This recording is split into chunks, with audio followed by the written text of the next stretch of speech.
And good morning. This is Susanne Hill. I am with the Citizen Bodycast, which is our podcast for the citizen body. And I am here today with John Katrina, who is one of the co-founders of the Citizen Body. And John, I was wondering if you could explain to us what the Citizen Body is. Yep, that's what we need to do because it's brand new. This is November of 2020, which is obviously the craziest year for most of us that are, alive, probably experienced. So just to put it in context, we're coming at you amid, a resurgence in coronavirus and an election that's still being disputed by the current president. Just to remind everybody if they're watching this later. So what is the citizen body? It's a need that arose based on pretty much an agnostic approach and philosophy in my political work. I did about 10 years in the 20, I guess the teens, the 2000, I don't know how you refer to that now. I guess you just say the teens, like 2010 to, or, 20. Yeah. So I did about 10 years of political work and trying to be impartial and unaffiliated, independent. And I realized that there's, one of the reasons that this never seems to work in America, no independent has ever made it to the presidential level, is because of deeper reasons than the political arena.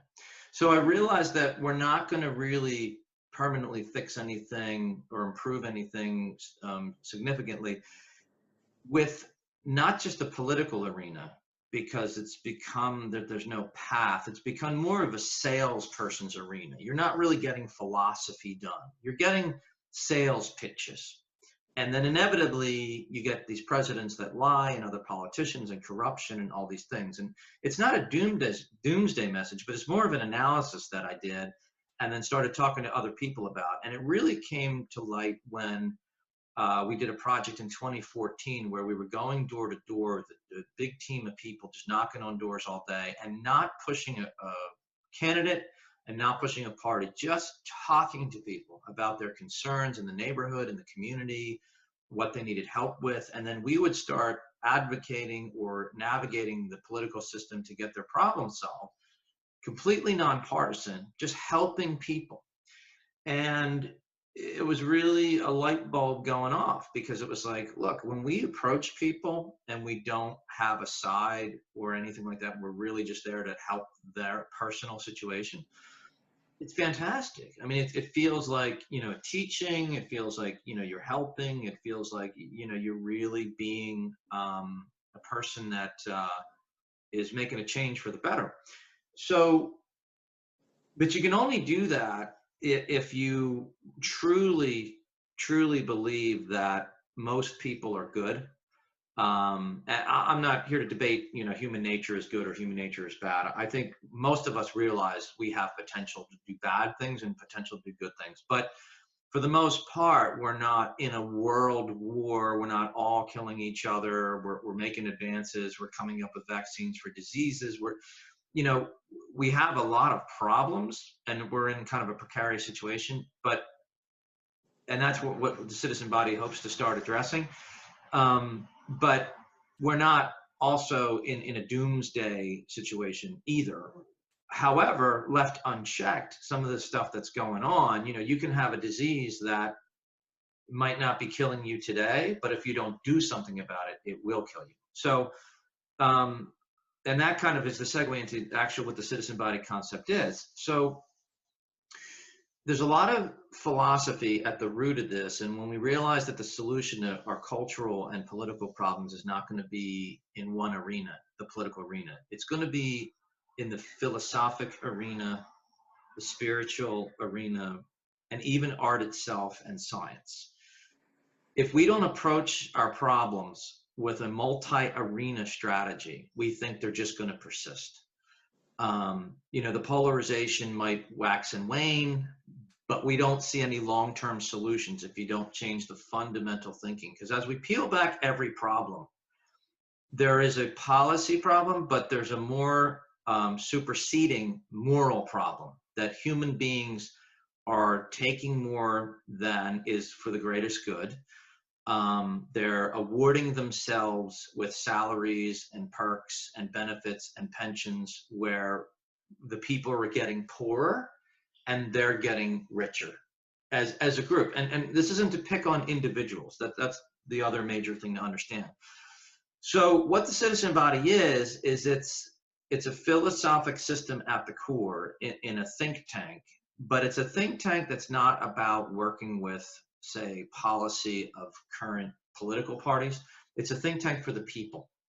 It's a sanctuary for those people like we found when we went door to door, reasonable, good people that weren't these hateful, militant, vitriolic people that we tend to feel like if we go online. Some people even avoid going on social media because they feel like there's 70 million people that are evil, and whether you're on the red team or blue team, that's what you feel. So the funny thing about it is, even though it started from seeing the problems and the impasses in politics, we're not a political organization, but we can help people navigate politics so it's not so all-consuming in their life, and it's not breaking up their families, and it's not breaking up their friendships, and it's not giving them a sense of cynicism about life and people and the world. And I see so many posts that are talking about how they hate people. It's scary, like people are just like, I hate people. Yeah, and when we talk about the citizen body, like you and I have had conversations about this in the past, and the citizen body kind of addresses the body like as a big global entity, which it is. And you have used some analogies in the past when you've referred to it, when we have different body systems, you have cells that work together and they form this organ, and then that organ is a part of this system, and everything works together. And then sometimes then you bring up the social media, and then you say, gee, I need to put my body on a diet, because sometimes some of the things that we get into that we deal with so much now are so all consuming. And sometimes a lot of that negativity people are really finding that it's almost controlling their lives. So citizen body is more of an approach as to how to keep that from being something that's a cancer in our lives. 100%. And that's a perfect segue, Sue, because the reason it's called the citizen body is not just an accident. And this is where the science blends with the art, the philosophy, and even the spirituality. So that's why we use the citizen body, because it's an analogy that ties together what we feel like is, we call it philosophic technology. I heard a quote, and forgive me, I didn't prepare who said this quote, but I'll see if I can find out. And I don't have the quote exactly right, but the quote was something to the effect, science will never guarantee us that it's used for the good of humankind.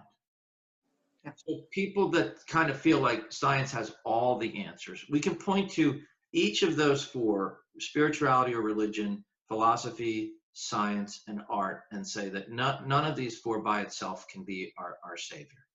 Yeah. So, but yet all four are absolutely crucial.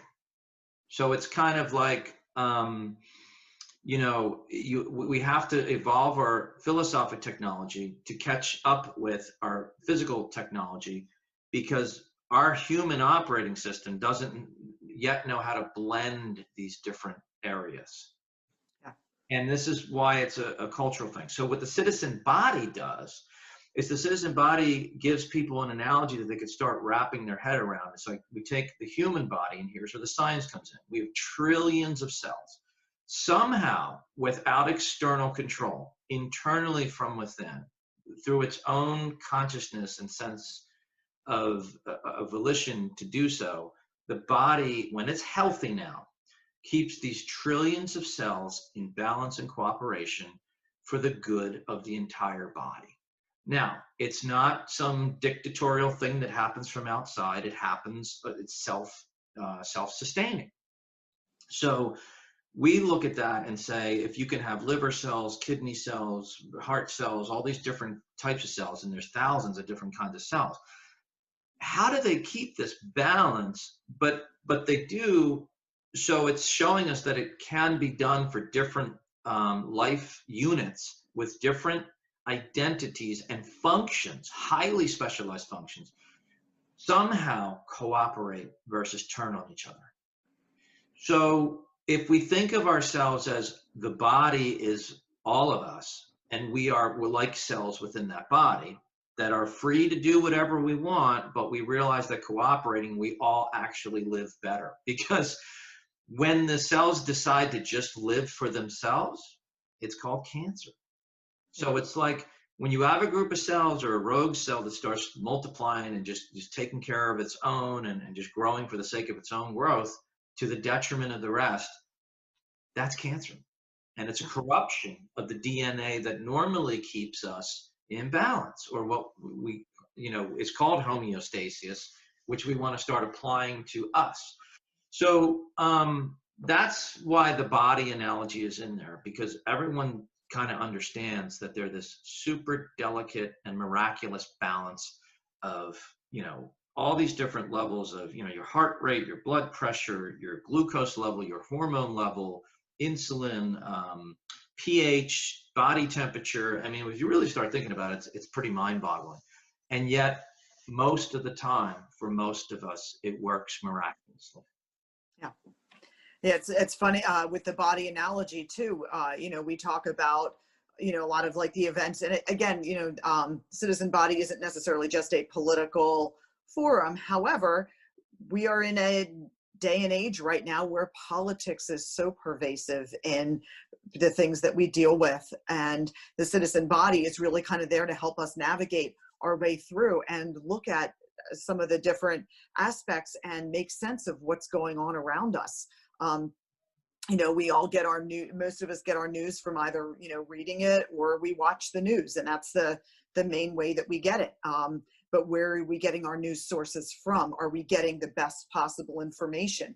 Are we just getting bombarded with, something that is just, presenting one side and not giving you the full story of what we're seeing? And the Citizen Body is there to kind of help us with the philosophy to navigate that. I know you liken this to an alien observer. Yeah, and I realize that part of your question was about social media and the overwhelm and taking a break and diet and things like that. So the alien perspective that is a technique, and we try to have a takeaway from every podcast or video that we do, article, something that you can take away and start using right now, and a skill that you can start developing, because these are skills. So it's a skill to know how to navigate politics. It's a skill to know how to get better information. It's a skill to actually realize when information is not available and you have to do things to circumvent bad information. All that stuff, and this is what we talk about when we talk about philosophic technology. Think of it this way. When human beings, all they had to do was get a job in a factory, and this is like taking an alien perspective, because you're not you're just looking at, a scientist doesn't really consider their self. When they're doing science, and what I trained in to be a biology teacher. So in college curriculum for being a teacher, you'd spend a significant time in a lab, whether it was organic chemistry or just general chemistry, or we did some stuff in botany, and you did a lot of like test tube and petri dishes and Bunsen burners, and probably bringing flashbacks back to people's 10th grade biology, which is, I apologize for, but it's good stuff, because now in the middle of coronavirus, you understand a little bit. You probably recall some of the stuff about the virus being just, genetic material. And it's like probably on the edge of what we even consider life, right? And now with the vaccines using messenger RNA, you're probably glad that you're not like completely lost when we're talking about how viruses work, right? So, but the scientific process is one where you're very much not mattering what your personal situation, allegiances, biases, identity, preferences, any of that are. The scientific process is really dedicated to just trying to find some truth of how something works, trying to find information and knowledge, right?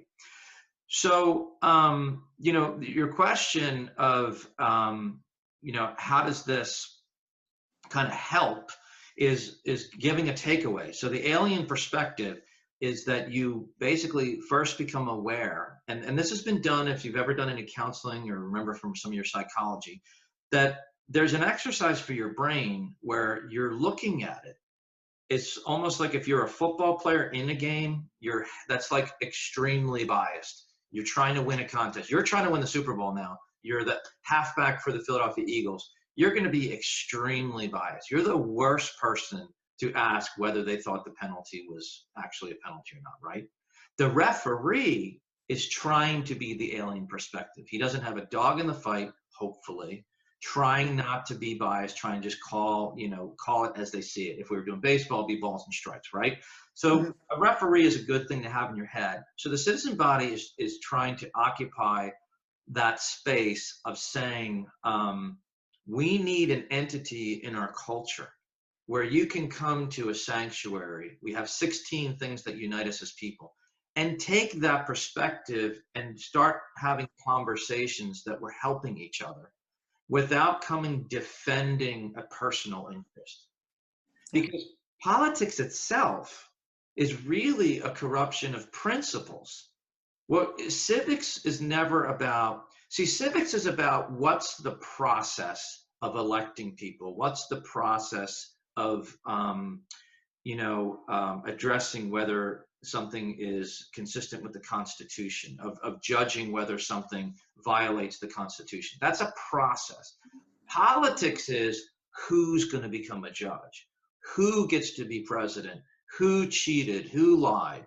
Politics is more about personal endeavor and agenda. Civics is more of the alien perspective. What's good for people to be doing?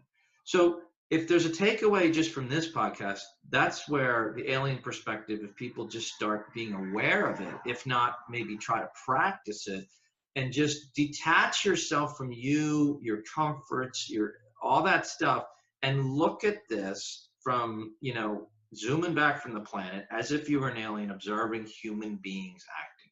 It's a really good exercise to start kind of mind over matter, to start taking away the upset, because a referee isn't really upset. A counselor, if anyone's ever done any counseling, especially like marriage counseling where it's two people and the counselor, a good counselor is not saying, wow, why are you being such a jerk, John? Your wife says you're being a jerk. Like, no, they're working on John's perspective and the wife's perspective, and they're trying to find points of intersection and contact where we can build unity from. Yeah. And at this point, we're going to take a break. We are the Citizen Bodycast, and if you want to get some more information, you can go online, and it's www.thecitizenbody.com, and we'll be right back. Okay. Okay. So, and we're back with the Citizen Bodycast. This is Susanne Hill, along with John Katrina, the co-founder of the Citizen Body. And John, when we were talking before the break, you had mentioned there are 16 things that unite us as human beings. Can you kind of go into that for us a little bit? Yeah, I mean, it's just, I've always been a thinker. I have a statue, the thinker on my desk at work. And, that can be a problem in practical life. But, it's really important because a lot of people, they're into this thing. It's popular to say, don't overthink it now. You probably hear that, don't overthink it. And it's possible to overthink. But as a culture, if anything, the irony is we're probably underthinking. Here's for instance, if we just do the alien perspective and remove ourselves from what's happening in politics and all that, we sat down and we're trying to have a group of 8 people with 8 different ethnicities all on our advisory board so that everyone has input, right? He said, well, what unites us? Before we get into what makes us different, whether we're from the African representative, Asian, Indian, Native American, Arab, Jewish, or European, or whatever one I missed, what unites us? So we came up with, and it's right on the website on the landing page. So we're all human. That's number one. We all have questions. Everybody has questions. There's no one that doesn't have questions. We're all made of the same molecules or matter. We have the same genetic code, the same blood. We share the same planet. We share the same food, water, energy, emotions, desire to grow for most people. Reasoning is uniquely human. Creativity, uniquely human. Music, dance, and laughter. Now, there are some animals that, get into a little bit of dancing and laughter, but for the most part, comedy, you don't have stand-up comedy in, the baboon community. I was just thinking the gorilla community. I'm just saying, obviously they don't speak, but what we're saying is like these things are pretty uniquely human, and not one of those things on that list has anything to do with pigmentation or sexual orientation or gender orientation.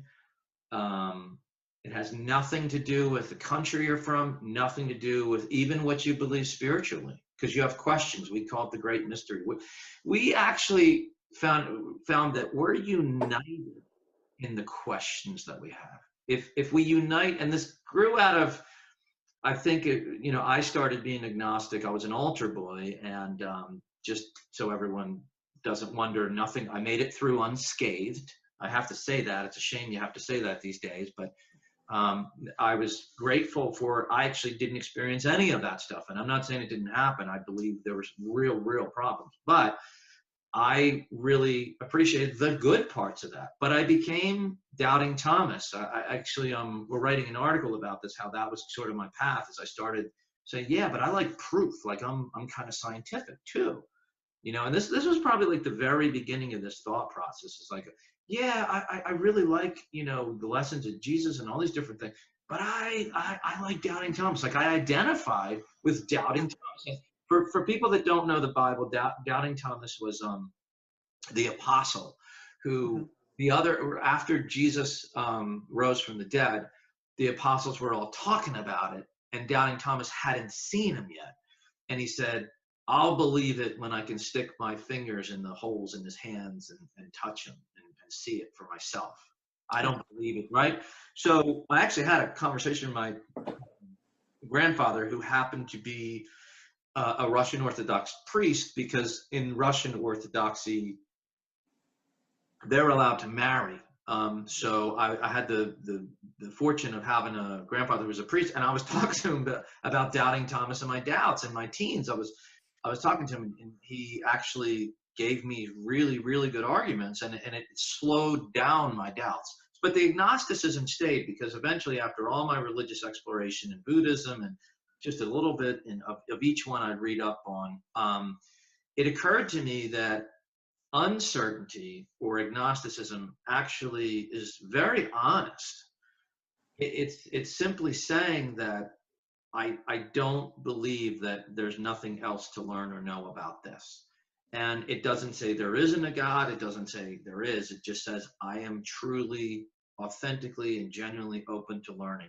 Then I started applying that to more and more things in life, like politics. And I just realized that this is a process that's pretty good. And so how this relates to the original question, which is your question was about, I forget, Sue, actually what the original question was. So much. We were talking about the 16 things that unite us. Right. So the 16 things are, it was through agnosticism of wondering, of not having a this is the answer, this religion's the answer, this political party's the answer. Is saying, okay, obviously none of the stuff that we have, not to degrade it or not to criticize it, but to just acknowledge that none of it's working right now, right? None of it's keeping us from being polarized. All the books that have been written, all the plays, all the opera, all the literature, all the hip hop, all the rock and roll, all the folk songs, not a criticism, but it simply has not gotten us to the peace. Imagine was written, what, in 1970 or some circa 19. About that, yeah. John Lennon's Imagine. And, I realize that some people feel like that's a, leftist, liberal, communist song. But, the point was he was imagining a better world, right?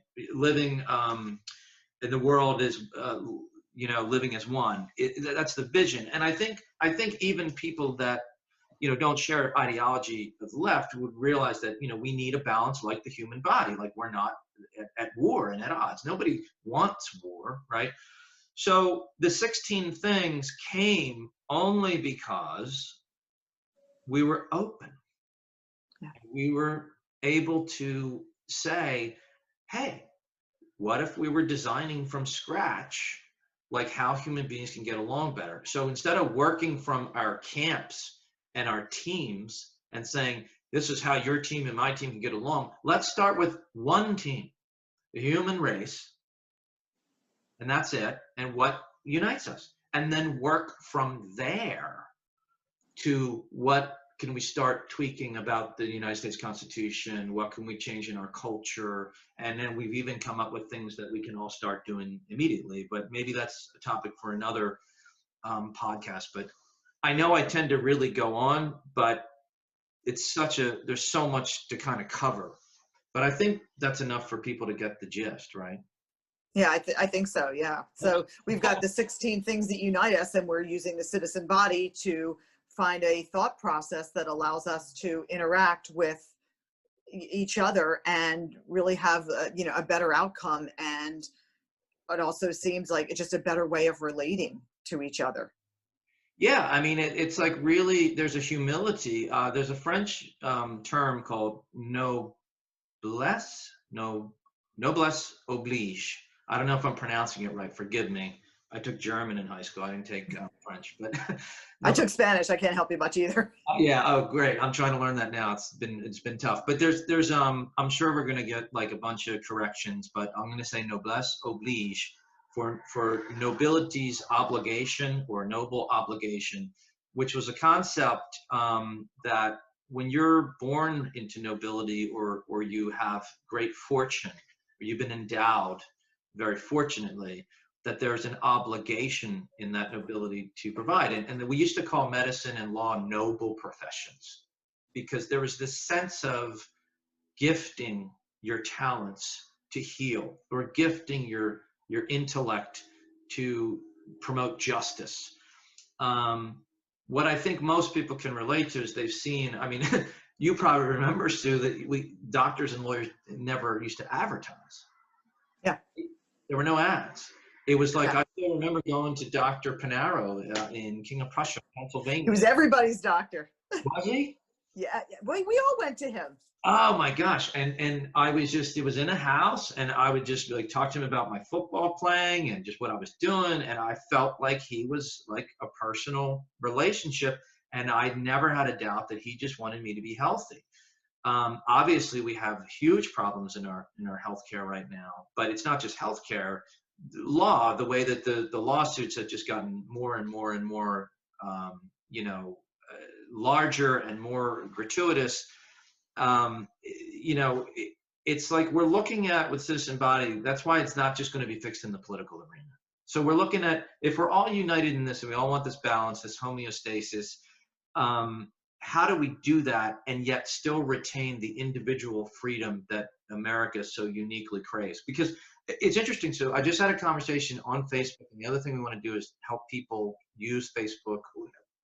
Well, for now. And all of the sites, really. Also, Facebook's the big one. And the reason I say for now is because unless Facebook changes some things, we should be gravitating off when we can find a platform. Not one because of politics, but one because we just want our privacy, essentially. But in any case, when you're on social media, I was having a conversation with someone, and it was about what life is like in Germany.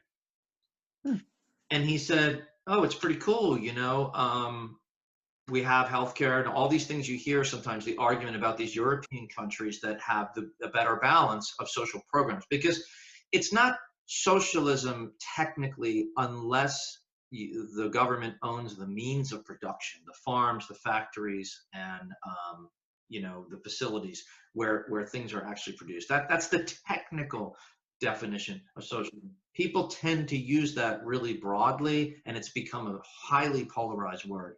But what I wanted to get to the bottom of, and this is an alien perspective, is I said, so let me ask you this. Are you pretty happy? We established that our tax base is about the same. He said from 20 to 40, but for the wealthy, it's 50. But he acknowledged the wealthy people move to, I forget where he said, like Denmark or someplace where the tax isn't as bad, right? So he acknowledged that, which doesn't negate that it's not a good thing.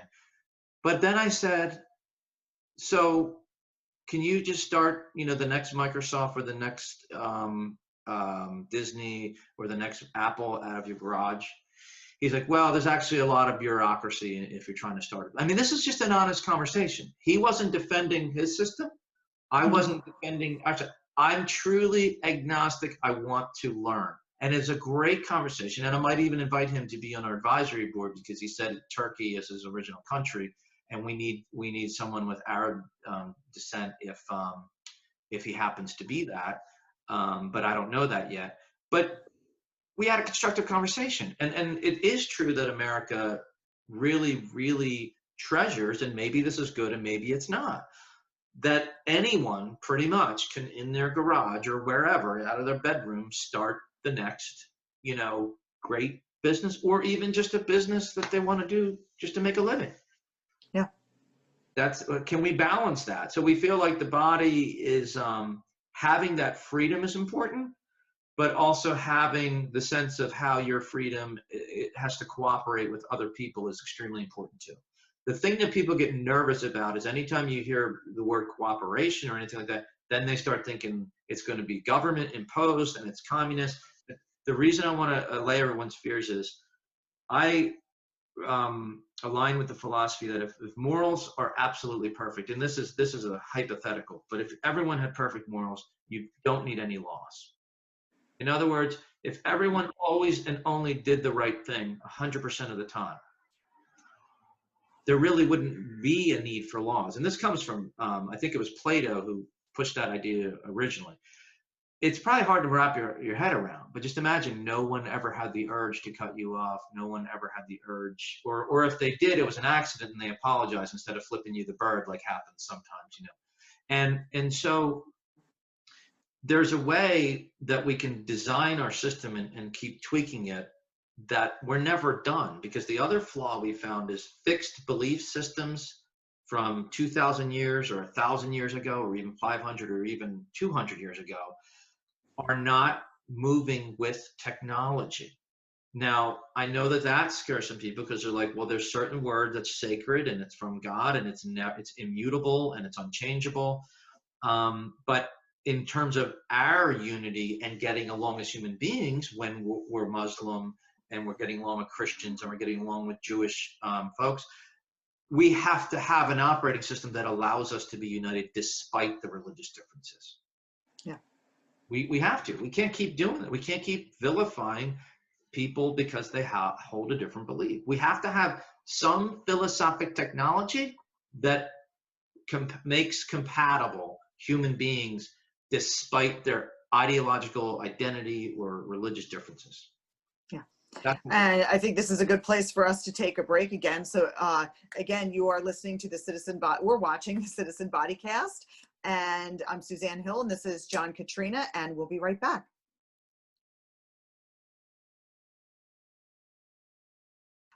Welcome back to the Citizen Bodycast. I'm Sue Hill, and this is John Katrina, the co-founder of the Citizen Body. To find more about this online, you would go to www.thecitizenbody.com.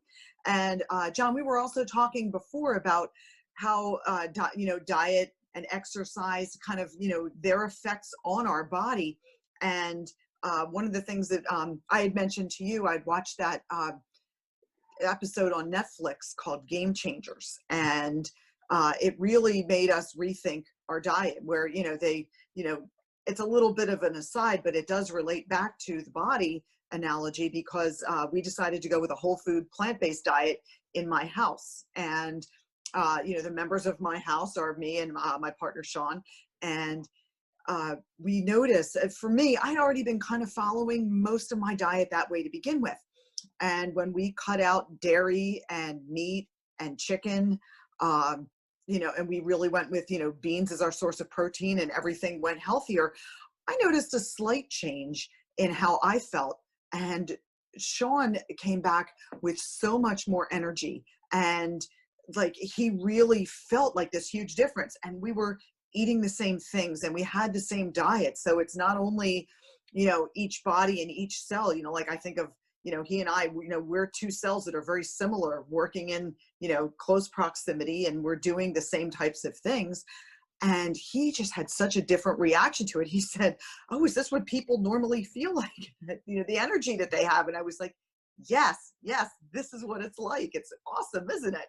And, we noticed that with that. So like sometimes the diet that we take in can be very effective on this. And then when we apply that and we think about something like social media, what are we consuming? What are we filling our bodies with?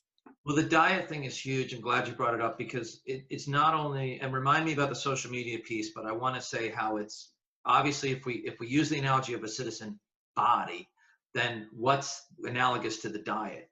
Well, it's whatever we eat collectively.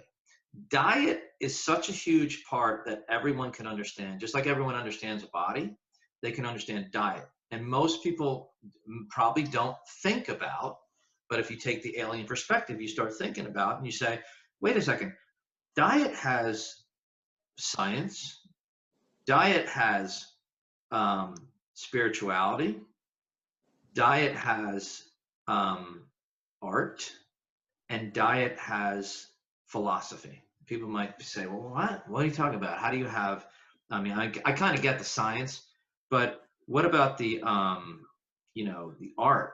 Well, I mean, if you've ever gone to a fine meal in a restaurant, I mean, some of these plates come out. I mean, this is like an art, like the fantastic food. It's like an artist prepared the food, a chef or a cook. It's a fine art, right? Mm-hmm. So then there's the spirituality is depending upon what, and this is why I caution people not to get angry and resentful and cast all religion and all mythology aside as antiquated or evil or anything like that. Like, just, there's a process we use is to cull the good stuff. So where does the spirituality come into diet? Well, in certain traditions, the Native Americans in particular, they would give homage to whatever animal they had killed before eating. Now, in the Catholic faith or the Christian faith, a lot of times there's a prayer before the meal to give thanks. This is our sustenance. We're killing plants, we're animals, whatever. We're killing something. We're taking its fruit. We're ending life. That we're eating cells of other living things, regardless whether it's plant or animal, and that's sustaining us. So once you kind of frame it that way from the alien perspective, you think, well, I guess we kind of owe something back. So in some of these traditions, not only would they pay homage to the animal if they were killing it, I don't know if they did quite the same for plants, but when the human being would die, the body would be put out to be eaten by the vultures and the various scavengers. So it was to give back. But we look at it as like, well, what are we returning for this gift of life that we're getting? So that's the spirituality. Then there's the philosophy. Well, what about the planet? Does the planet do better if we're more plant-based? And this is not to pass a judgment on what anybody's doing. I know people that are hardcore meat eaters, a blend, and people that are purely vegan. And it's all okay as long as you can make a philosophical argument about it. Eventually, we'll end up at the right place, right? So the plant-based, the philosophy of how does it harm the environment, the philosophy of are we being ethical to animals, all those things come into play in our diet, right? Which is part of the citizen body. What we eat as a culture, what we eat as the United States citizen body is important because it has ramifications on our ethics toward animals, on our economy, and our on our environment, on our planet. And then lastly, we did the science part. the spiritual part, the art. Oh, I covered them. I covered all four. I got ahead of myself. But so the social media piece now. So the reason the diet is another great analogy is besides the food itself for the citizen body, what about our information diet, right? So we've heard this concept before. We talk about it. So it's most people can wrap their minds around. They realize when they're watching reality TV, it is not the kale and Brussels sprouts or carrots and beets of their. No, it's not. It's the Snickers bar or the Twix bar or maybe the Doritos, or it's something that's you try to minimize the quantity. You don't subsist on just that for a long time without serious health implications, right? If all you ate were Snicker bars, sooner or later it's going to catch up with you. So, the first step is just realizing like that you don't just have a food diet, you have an information diet. So then if you go on social media and you're just indulging all of these endless memes that are really like junk food philosophy, and we actually might do. I was going to say, I think we're talking about doing a meme busters in the future. Yeah, well, you know how you have a nutritional label for food, and that they didn't have nutritional. I should have studied the history. I don't know when nutritional labels started, but I doubt the cavemen were walking around saying, "Oh yeah, the apple has 1 gram of protein, but it's got 13 grams of carbohydrates, and 7 of those are sugar." I doubt it. So at some point when that started, someone said, "Hey, we want people to be able to take an active interest in what they're putting in their body," right? So yeah. What if we had some sort of nutritional label for information? And you can say that the fact checkers are trying to do that. The problem is there's like this fact checking war. And that's the other thing the citizen body wants to help with is like people are exhausted because they read something, then they fact check it, then they're not sure if they trust the fact checker. So then they fact check the fact check, and then they fact check. Well, no, it's true. I actually have things that are fact checked that are actually really bad logic and philosophy that I don't agree with. Now, most things it's pretty solid. So it's sort of like food. It's like it's not a question of in our diet like never ever reading a meme or never ever watching reality TV. But if we're not getting enough of unbiased news, which is one reason one of the other things the Citizen Body does is try to provide resources. We're working with a company right now called 1440. It's just the number written out in numerals, 1440. It's actually the first year. It's the year they invented the printing press. It's a very interesting business, and they're a news source. And it's we tried several different ones, but we landed on these guys for now because they say here's what happened, here's what so and so said. That's it. There's no like leading words like inflammatory words or ad hominem attacks. It's just if you think Trump is crazy and he said something, we're just telling you what he said. We're not telling you whether it actually is crazy or isn't. We're not telling you any of that. But we're just telling you what happened and what was said, and vice versa. We're only telling you what Biden did or said. We're not telling you whether it's better or whether you should value it more or whether he's a good guy or whether he's a bad guy.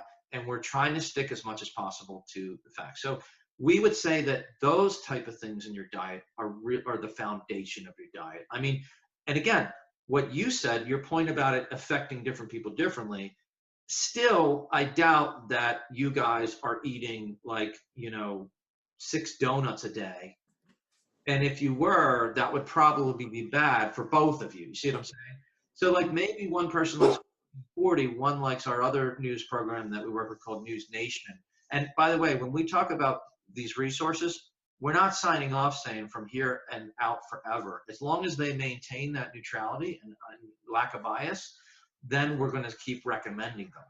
But so, some person might find 1440 better because it's a newsletter that just comes in your morning email. You can get through it in 5 minutes. But if you want to go deeper, you can always click for deeper, more information. But you get this overview that you know what's happening. News Nation is more of a national news program.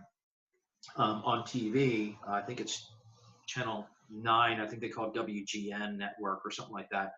And we're watching them very closely because they seem to be to be doing a pretty good job. Doesn't mean all their stories they never messed it up. But in terms of individualizing that diet now, so if your spirituality is one way, you might individualize a little bit. If your science and your body is different, you might, you might add more protein in. You might favor like chickpeas over black beans. It all depends, right? Certain green pepper, red pepper, orange pepper, yellow pepper have different effects on everybody. I know some people can't eat green peppers. Some people thrive on green peppers, just like you're saying. But we're still eating a diet that tends to be healthy, and realizing, we don't base our diet on just sweets and junk food. Yeah. Yeah, and it was, I don't know if you heard, but I had a little alarm system when you mentioned that not eating 6 donuts a day, somebody was diming me out over here. Because sometimes you do fall off the diet, and Oh, yeah. you feel the difference when it's not, when you're not, doing the best that you can, or you're not putting the best quality, either, whether it's food, whether it's information, you do feel a big difference. Cholesterol dropped with the change in the diet as well, and again, more drastically for him than for me, but it was really, you noticed a big change. And when we're talking about diet and performance, we all do better when we're fed the information and the food that's sustaining us versus knocking us down. That's the perfect segue, Sue, because the other thing the Citizen Body wants to do is, in addition to help people get good information, is help them realize that we call it, instead of this tendency to have one savior, a president, a pope, somebody who's going to save us, we call it 330 million saviors. So have we maximized our ability to be healthy ourselves? And we're not health nuts, but most people realize that wellness is more about balance. And if there's one word that you can take away to describe the Citizen Body, it's all about finding that elusive balance in life.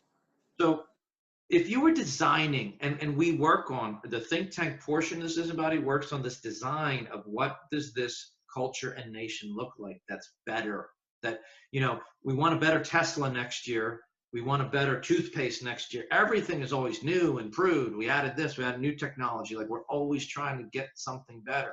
We need to be a better philosophic technology, right?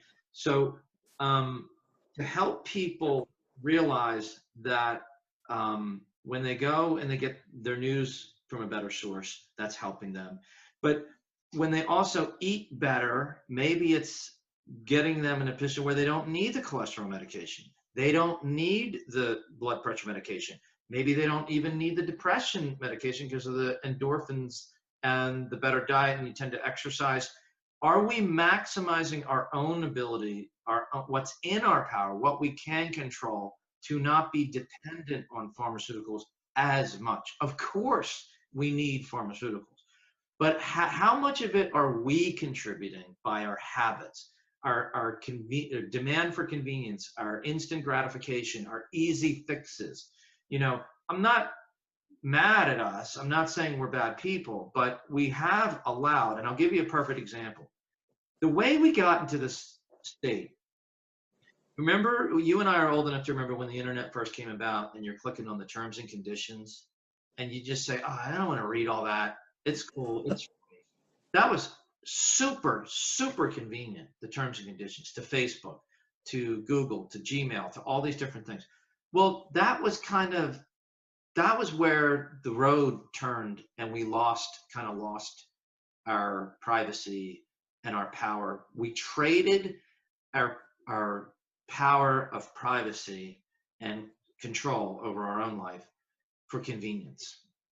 I'm not criticizing us. I did it too. We all did it. But the thing is now, how do we get it back? So we also provide resources to start spinning us back, where they can start circumventing monopolistic type entities, instead of using them. So In terms of the diet, I just wanted to say that if diet is your first line of defense in staying healthy and not needing medication and not needing to access the healthcare system as much, that we can actually start shrinking the healthcare and pharmaceutical section of the oligarchy by being as healthy as we can. Yeah. And it's funny when you brought up the internet and the terms and conditions, you know, a lot of times when I see some of the different things and the technology that we have now, I mean, you and I graduated high school, we graduated together in 1987.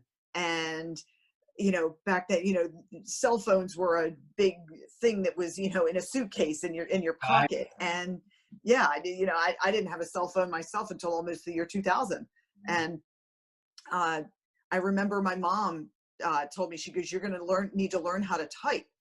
And and my mother was a secretary, and there was a typewriter in the basement. And she was like, I don't want you wasting your time in high school. There's other things to learn. You know, summer of 8th grade, you are going to learn. And she gave me her typing book, and I banged it out on the typewriter, and I did the whole darn book. And I was pretty good at typing. Computer class, the first thing was when making the computer go run, run, run across the screen in the green letters, and the monitor was this thick. Yeah. And then I was thinking of the technology that we have today. In 1987, what would I have thought of, you know what I mean? If I took 1987 me and put that into 2020 me, how lost would I feel lost now. How lost would I be with, 17-year-old Sue in this time now? And then, back in, the mid 90s when we all got our first internet and, clicked on AOL's terms and conditions and we got mail for the first time, who would have thought that they could glean the data that they do now, and that we've been more recently learning about, which has really compromised our privacy? And had we known that that would happen, then, hindsight, would we have signed up for all of those things? Would we have thought that Facebook was the greatest invention ever, than knowing that how they're using that data to, sell us something, to, control us, to try to, anticipate our next move before we even know what it's going to be? Exactly. So, and if we go back and take the alien perspective now, we see that technology outpaced our mental kind of ability and our philosophy and some of our human operating system, because we were never trained to deal with so much information, having access to almost any information you want, having access to 4,000 Facebook friends that might comment and on this and that, and like just an endless stream of like different opinions. And so we actually started developing strategies, and the alien perspective is that's not new from us, but I don't think it's being utilized enough. So that's why we say, MLK said in the 60s that science has outrun spirituality. We have guided missiles and misguided men. So he was recognizing back then that it's like my quote from earlier about the science. Science cannot guarantee that it will be used for the good of humankind. Again, the quote might not be exact, but that was the quote that resonated with me, because it's like, you need more. So the philosophic technology is, how do we blend spirituality in a unifying way? How do we blend philosophy into this, and science and art, so that we're all united in that, as opposed to being divided by our religion, divided by our philosophy, ideology. So this is the concept. But in terms of what you're saying there, if you transplant yourself from 1987 to now, you don't have the philosophic technology, nor just the practical skills. Typing is a practical skill. By the way, your mom was brilliant, because the one class that if I could go back and not blow off that I did is typing. I was Sam space. Are you kidding me? Sam space. I was like, come on. I'm never going to use this. And now it's like every single day, if I could get the minutes back I had to correct my bad typing, I would. 5 years to my life, it seems. Yeah. So, just a little aside, at my job, we just had an upgrade to Windows 10. Is that the new one? I'm not sure. I just upgraded. Yeah, and then every time, like, just as I feel like I'm getting used to like learning how to do something in Windows, everything changes. And now it's changed again. And they asked us, and you and I are obviously, I always find the things with the generations interesting when we talk about diversity, and you have to go to diversity training for your company. I actually enjoyed it. It's very interesting, and you learn, there's so much you learn. And for me, the most interesting one is when we start to talk about the difference with generations. And you and I are in that Gen X, that little forgotten, Yep. 10-year time capsule. And, we're the latchkey kids. We're the, first of the real independent thinkers. And we remember the time before the internet and navigating life that way. And, we've really got a good perspective, but we get lost and forgotten. Where I was going with that originally was we were talking about learning the technology, and I was like, can they have, I want them to have Geezer class for me so that I can go and I can learn how to use Excel, and I can learn how to use like all these different programs that I'm now just expected to intuitively know, that my millennial and Gen Z counterparts, to them it's intuitive, to me it's not. And I said, that's the education that I need. Do you know what education they were asking for from our same education department? Typing. Because they've been taught all the technology, but they don't know the basics of the typing. Yeah.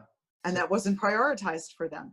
But see, and that's what Citizen Body is trying to do, is with that alien perspective. Every generation is important. We're not all our age trying to do this. I mean, we have people in their 20s, people in their 60s and 70s, because that's important too. Because it's all about culling what's good. So typing, we would say that's important. That's an important skill, right? I don't know how it's changed since everything's on mobile devices, but the device I'm on right now is big enough that I would be using traditional typing on it. It's a laptop. It's a tiny laptop, but it still has a keyboard. Mm-hmm. But yeah, and it's not just even the practical skills, but it's the philosophy. And if you're a fan of Joseph Campbell, who wrote a book called The Power of Myth, and also A Hero with a Thousand Faces, he talks about how in the hunting and gathering days, the religions and spiritual traditions and the teachings were about great hunters. The gods tended to be the greatest hunters. Then as the agricultural age moved in, it tended to be these gods that would die, self-sacrifice, and turn into these great plants, or a coconut tree. It was all about, agricultural type gods. Then it became about warlike gods as we started having war and everything. Gods that were trying to explain more the city walls and things like you would just see that it was more relevant. And he calls it, based on the technologies and the trappings of whatever that culture is, the mythology evolves with it. And the artists are the people that tend to spawn the ideas for the new spirituality. So if we teach people to think about these things as processes, just like in the body itself, your body is nothing but a collection of processes.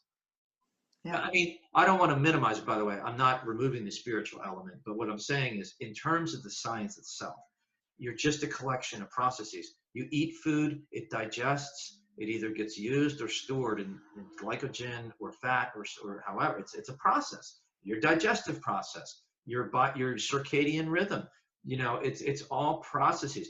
So what we're trying to teach people is that there's a process, just like evolution is a process. There's a process of philosophy evolving, and technology is a process. It's taking, hey, how do we make this better? Hey, how do we make this faster? How do we make this smaller? How do we make this better? We need to do that same thing in philosophy, and I don't want to scare people by using that word so much. We call it philosophic technology. Stuff we can talk about like this. You don't have to put on a toga. Nothing against it, that's important too. But the stuff that's just in academia, and it's like what a chair is, and you talk for 3 weeks about whether the chair exists or it doesn't, that's important, but not for all of us to focus on that much. What we need to focus on is every philosophy needs to have a practical application. Yeah. So I think the application that we can take away for this week, because we are going to wrap up soon, is using our alien perspective. Yeah. I think it's really important. Anyone who's done any counseling or took psychology 101 or maybe 102, but it sounds easy, and I'll review so people get it. So like there's this cartoon I actually put up recently on my personal social media of there's two aliens like in the George Jetson type space. It wasn't the Jetsons cartoon, but there were two aliens in one of those, you know, glass dome flying saucers looking down. And you can, the funny thing about the cartoon is the looks on their faces. And the one aliens, when you look at the Earth, they're looking at the Earth, and there's mushroom clouds all over and bombs, and this, you know, just obviously at war. And the one guy's just looking like so puzzled and amazed, and the other guy's going like, "Yeah, they're fighting about which religion is the most peaceful." So it's like, you know, they're looking down at this and they're saying what's going on. But when you do take that perspective, you do see war. And again, this is not to say religions are bad, but human beings sometimes do bad things. And how would that make sense to an alien? These guys, I mean, you know, obviously, like let's say the Crusades were going on when you were looking at this. So you have the Christians trying to wipe out the Muslims, you know, or go into the Middle East. You have, you know, the Jews trying to battle with Muslims there. It's not to, you know, indict one or the other. It's just to say from an alien perspective, where is the flaw in the philosophy or the theology or the spirituality that results in war as opposed to peace? So just like a good programmer in data, in computer science would figure out why this program is having a bad outcome, we need to do that as technical philosophers. And the citizen body isn't just for technical philosophers. It's for everyone. It's because we all are in this group and a completely inclusive group. This conversation we're having is not technical philosophy, really. I mean, it's not too hard, I think, for people to digest. Yeah. So the alien perspective takeaway, practical application is just practice. You're not you anymore. You don't have anything associated with you. You're a scientist who's studying the problem like those aliens looking at the Earth. Now you're looking at America. You're looking at, do you really believe 70 million people are pure evil? Okay, what do you want to do with them? What's your solution? The other 70 million people are the only good people? Okay, how do we go from there? That's the alien perspective. Now you're not like looking at it from your vantage point. You're not looking at it from the running back for the Eagles that might lose the Super Bowl. You're looking at it from how important is this in the grand scheme of things? And you might say, okay, well, we do need to get to the truth about the election. That's important. So what does that process look like? If the person's crazy making the accusation, if you make a crazy accusation, but you put it up for a lawsuit, that should be found out in the courts. If it's that crazy, it would be really hard to make it, you know, through the court.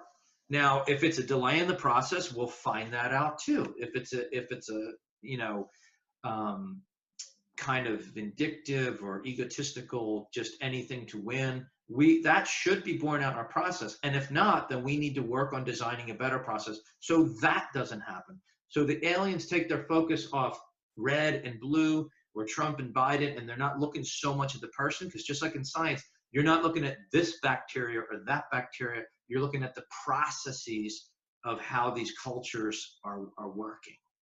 Yeah. Okay. Well, John, it was a great talk this afternoon, and we'll be doing this again soon, I'm sure. Yeah, I'm not sure whether it be me or a different guest. I'd love to get Angie on, our co-founder. She's kind of what really spawned this. She's like the embodiment of a lot of this philosophy in her life. That's what really gave this traction to get started. Yeah. Hopefully she's so, on. So maybe for the next podcast, we'll have 3 windows instead of 2. Maybe, or just her. I'm not sure. You know, we'll figure it out. Yeah. All right. Well, it was great talking to you. And again, it's online. It's www.thecitizenbody.com. And we'll see you next time. Thanks a lot, Sue. Yep. Thank you, John.